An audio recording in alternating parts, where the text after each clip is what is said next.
എന്താ ഇവിടെ പരിപാടി? ഒന്നുമില്ല. നിന്നെ അമ്മ അന്വേഷിക്കുന്നുണ്ടായിരുന്നു. എന്താ ഇത്? ഇത് ഒരു തരം മരുന്നാ. എന്തിനുള്ളതാ? ഇത് പല്ലുവേദന, നെഞ്ചുവേദന, വയറുവേദന, തലവേദന, ഉളുക്ക്, പനി, ജലദോഷം. അവിടെ വെച്ച് ഇത് കഴിക്കാറുണ്ടോ? എപ്പോഴൊന്നുമില്ല, അസുഖം തോന്നുമ്പോ മാത്രം. എന്നാ നമുക്കൊരു കാര്യം ചെയ്യാം. അമ്മാവന് സുഖമില്ലെന്ന് പറയുന്ന കേട്ടു. നമുക്ക് ഇത്തിരി കൊടുക്കാം. അമ്മാവാ, പതുക്കെ. മരുന്നല്ലേ, പിന്നെന്താ പതുക്കെയാക്കുന്നേ? അമ്മാവാ, എന്റെ പൊന്നു മോളല്ലേ, അലമ്പാക്കല്ലേ. ശരി, ഇനി മേലാൽ ഇത് തുടരുത്. മേലാലെന്ന് പറഞ്ഞാൽ? മേലാൽ എന്ന് പറഞ്ഞാൽ മേലാൽ ചാകുന്നത് വരെ. അയ്യോ, അത് കുറച്ച് കടന്ന കൈയായി പോയല്ലോ മോളെ. ഒരു ചെറിയ അഡ്ജസ്റ്റ്മെന്റ്. No adjustment. സത്യം ചെയ്യുന്നോ ഇല്ലയോ? അല്ല പ്ലീസ്, സത്യം ചെയ്യാം, സത്യം ചെയ്യാം, സത്യം ചെയ്യാം, സത്യം. പിടിക്ക്. ഇനി മേലാൽ ഈ സാധനം ഞാൻ കൈ കൊണ്ട് തൊടുന്നതല്ല.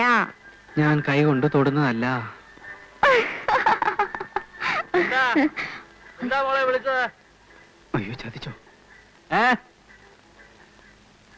എന്താടാ? ഒന്നുമില്ല. ഒന്നുമില്ല. നീ എന്താ പുറകിൽ മറച്ചു പിടിച്ചിരിക്കുന്ന ചോദ്യം? ഒന്നുമില്ല ചാ, ഒന്നുമില്ലെന്ന് ഞാൻ പറയാം മാവാ. അത് മരുന്നാ. മരുന്നോ? എന്തിനുള്ളതാ? അതൊരുമാതിരി എല്ലാ അസുഖത്തിനും പറ്റുമെന്നാ ശ്രീയേട്ടൻ പറയുന്നത്. അതെന്തോന്ന് എല്ലാ അസുഖത്തിനും പറ്റുന്നൊരു മരുന്ന്? അമൃതോ? ചോദിച്ചത് കേട്ടില്ലടാ, എന്ത് മരുന്നാണെന്ന്. അത് കഴിക്കാനുള്ളതാ, പുറത്ത് പറയാൻ കൊള്ളില്ല എന്ന്. പുറത്ത് പറയാൻ കൊള്ളില്ലാത്തൊരു മരുന്നുണ്ടോ? നിങ്ങൾ എങ്ങോട്ടൊന്ന് മാറുന്നേ. നീ ആ കൈ ഇങ്ങോട്ട് നീട്ടിയടാ. കൈ ഇങ്ങോട്ട് നീട്ടാൻ.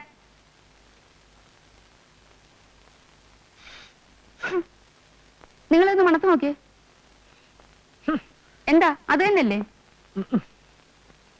ചെറുക്കനെ പേടിച്ചാണോ സത്യം പറയാത്തെ? അത് തന്നെയല്ലേ ഒന്ന്? അതെ, അത് തന്നെ. നീ എന്ത് ഭാവിച്ചുണ്ടാടാ? എങ്ങാണ്ട് എടുത്താ പൊങ്ങാത്ത ഒരു ജോലി കിട്ടിയെന്നും പറഞ്ഞ് എന്ത് തോന്നിയ ദിവസം ചെയ്യാവുന്നോ? നിനക്ക് എവിടെ നിന്ന് കിട്ടിയടാ ഈ സ്വഭാവം? ചോദിക്കാൻ പറയാൻ ആരും ഇല്ലെന്ന് വിചാരിച്ചാ ഈ തോന്നിവാസം? ഇല്ല ചാ, ഞാൻ വെറുതെ ഒരു തമാശക്കോ? അടിച്ച് നിന്റെ വേണ്ട മാവ, ഇനി തൊടില്ലെന്ന് ശ്രീയേട്ടൻ സത്യം ചെയ്തു. സത്യം ചെയ്തോടാ. നിങ്ങൾ ആ ഗ്ലാസിങ് തന്നെ അതിങ്ങോട്ട് തരാൻ.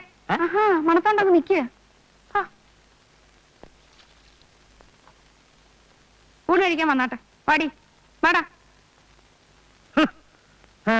ആണായിട്ടും പെണ്ണായിട്ടും ഒരുത്തനെ ഉള്ളല്ലോ എന്ന് വിചാരിച്ച് ലാളിച്ച് എന്തും ചെയ്യാവുന്ന ഇല്ലേ?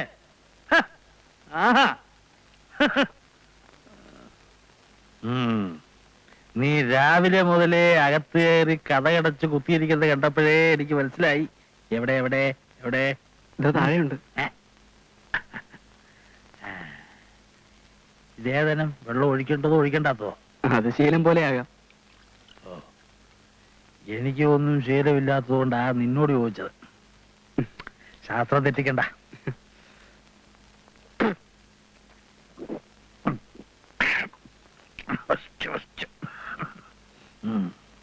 ആഹാ,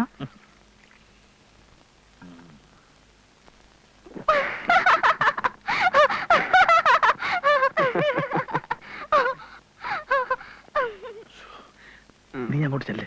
അവൾ ചെന്ന് നിന്റെ അമ്മയോട് പറയും. അവൾ എന്നെ മൂക്കൊണ്ട് അരസി വരപ്പിക്കും. ചെല്ല, അതവിടെ ഇരിക്കും. നീ ചെല്ല്.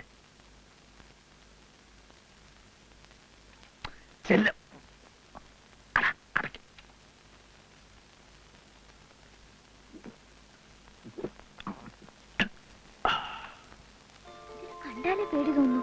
പിന്നെ ഇങ്ങനെ കഴിക്കുക. അല്ല, ശ്രീയേട്ടന് മീനൊക്കെ അറിയാം. കണ്ട ഗൾഫ്രണ്ടേഴ്സിലെ കിടക്കുന്നതല്ലേ, ഇതൊക്കെ പഠിച്ചാലേ പറ്റുള്ളൂ. നീ അതിന്ന് പറഞ്ഞെങ്കിൽ പഠിക്കേ. എന്റെ ഒരു പേടി. നിന്നെയും കെട്ടിക്കൊണ്ട് എന്റെ കാര്യം കുഴപ്പത്തിലാവൂടി. നീ പോയി ആ മസാലപ്പൊടിയൊക്കെ എടുത്തോണ്ടോ. അമ്മ വരുന്നതിന് മുമ്പേ പാചകം ചെയ്തില്ലെങ്കിലേ കാര്യം ആ കുഴപ്പത്തിലാവും. ഗംഭീരവശം കഥ. ഗോപാലനാശാന്റെ പാഞ്ചാലി. എനിക്കെന്ന് 10-12 വയസ്സേ പ്രായം ഉണ്ടാവും. ശ്രീവേഷം എന്ന് പറഞ്ഞ ആശാന്റെ വേഷം കണ്ടിട്ടുണ്ടോ? വരരെ കേട്ടിട്ടുള്ളൂ. കണ്ടാലേ മനസ്സിലാവും. ഒരു അതിശോക്തി ഇല്ല എന്റെ വരരെ. കൊത്തിയാവും. ഞാനെന്ത് ചെയ്തു?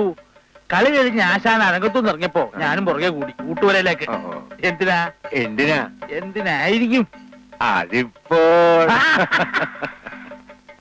പറഞ്ഞില്ലേ, പെണ്ണ് തന്നെയാണെന്നാ എന്റെ ധാരണ. വേഷം മാറുന്നൊന്ന് കാണുക, അത്രേ ഉള്ളൂ. ഈ കൗമാര കൗതുകം എന്നൊക്കെ പറയില്ലേ, അത് തന്നെ. പുടവ അഴിച്ചപ്പോഴല്ലേ എന്റെ വരേ ചെണ്ടക്കോല് പോലെ വളഞ്ഞ രണ്ട് കാലും വസൂരിക്കുത്തുള്ള മുഖവും. എന്താ ഒരു മണം? അതെ, ഗൗരിക്കുട്ടി ഇവിടെ ഇല്ല. അനന്തരവളുടെ പാചകമാ. മണം കേട്ടാ അറിയാൻ ഗുണം. മണം കേട്ടിട്ട് മീനാവാനാ വഴി. നീനോ? ആരൊക്കറിയില്ലേ? കാവുങ്ങാട്ടിലത്തെ തിരുമേനിയാ എന്റെ അച്ഛൻ. എന്റെ ഓർമ്മയായിട്ട് ഇന്ന് വരെ ഈ വീട്ടിൽ ഈ വക സാധനം ഒന്നും കേട്ടിട്ടില്ല. ഇത് ഉരുളക്കിഴങ്ങ് മസാലയാവാനാ വഴി. എന്തായാലും ഇത് മീൻ തന്നെ. എന്നാ വാരര് ചെല്ലേ. ഊണിന് മുമ്പ് ഒരു കുളിയുള്ളത് മുടക്കണ്ട. അത്താഴപ്പുഴ ഞെല്ലു വരണം. കഥ ബാക്കി കിടക്കുന്നു.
പിള്ളാരാ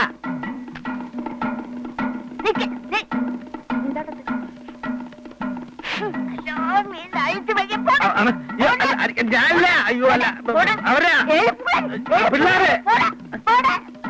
അടിക്കല്ലേ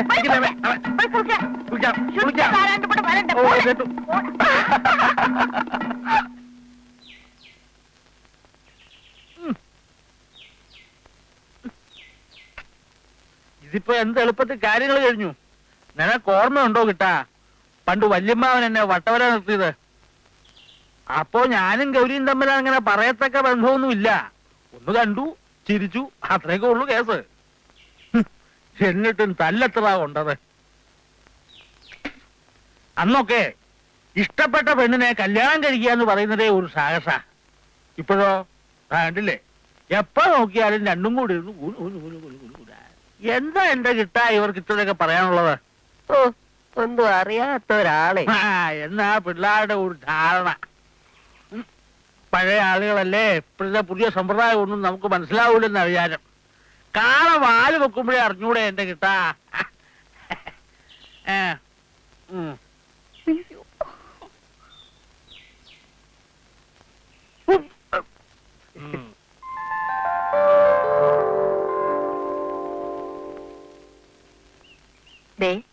കല്യാണമേളത്തിനിടയ്ക്ക് പഠിത്തം ഉഴപ്പല്ലേ മോളെ? അവസാന വർഷമാണ്. ഞാൻ ശരിക്കും പഠിക്കുന്നുണ്ടമ്മേ. ക്ലാസ്സോട് കൂടി ഞാൻ ജയിക്കും. അല്ല, ഞാൻ ഓർമ്മിപ്പിച്ചെന്നേ ഉള്ളൂ. തറവാട്ടിലെ മുറ്റത്ത് ഒരു മാനസപ്പന്തലിട്ട് അതിനകത്ത് വെച്ച് നിന്റെ കഴുത്തിൽ താലി കെട്ടിക്കണമെന്നായിരുന്നു എന്റെ മോഹം. സമയക്കുറവ് കാരണം ക്ഷേത്രത്തിൽ വെച്ച് നടത്തിയാൽ മതിയെന്നാണ് ഓപ്പ പറയുന്നത്. എന്താ ഒരു വിവരം അറിയിക്കാനുണ്ട്. എന്താണ്? നമ്മുടെ ശ്രീകുമാറിന്റെ അച്ഛന് പെട്ടെന്ന് നെഞ്ചുവേന പോലെ വന്നു. എന്നിട്ട് ആശുപത്രി കൊണ്ടുപോയില്ലേ? അതിനു മുമ്പേ എല്ലാം കഴിഞ്ഞു.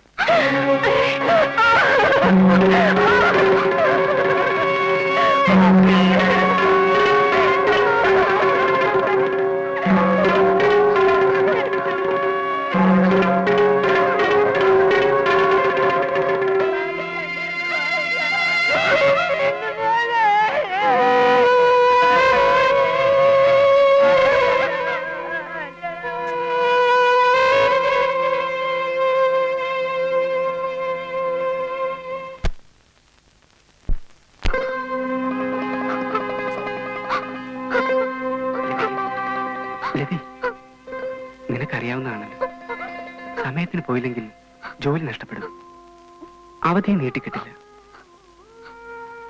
എന്തായാലും ശ്രീയേട്ടൻ ജോലി നഷ്ടപ്പെടുത്തരുത്. ഓർക്കപ്പുറത്തുള്ള അമ്മന്റെ മരണം, അതിലുള്ള ദുഃഖം മാത്രമേ എനിക്കുള്ളൂ. മോളെ, എന്താ ഇത്? ഞാൻ പോയിട്ടേക്ക് വരുമല്ലോ, അപ്പോഴേക്കും നിന്റെ പഠിത്തവും തീരും. അടുത്ത അവധിക്ക് ഞാൻ മോക്കുള്ള NOC യുമായിട്ടായിരിക്കും വരിക. വിവാഹം കഴിഞ്ഞ് നമുക്ക് ഒരുമിച്ച് തിരിച്ചു പോകാം. നീ ഒന്ന് നോക്കിക്കേ.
അടുത്തതായി നമ്മുടെ എല്ലാം പ്രിയപ്പെട്ട സ്വാമി സാർ നമ്മളോട് രണ്ടു വാക്ക് സംസാരിക്കുന്നതാണ്.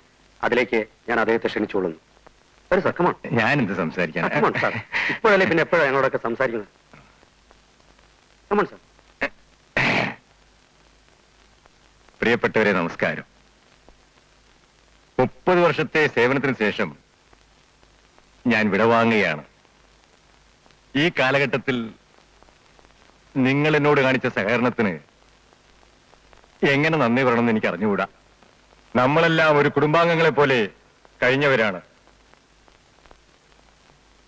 ഇന്നിപ്പോൾ നാളെ മുതൽ നിങ്ങളെ പിരിഞ്ഞ് നിങ്ങളില്ലാതെ ജീവിക്കുന്ന കാര്യം ഓർക്കുമ്പോൾ ஐயோ கரையாதுங்க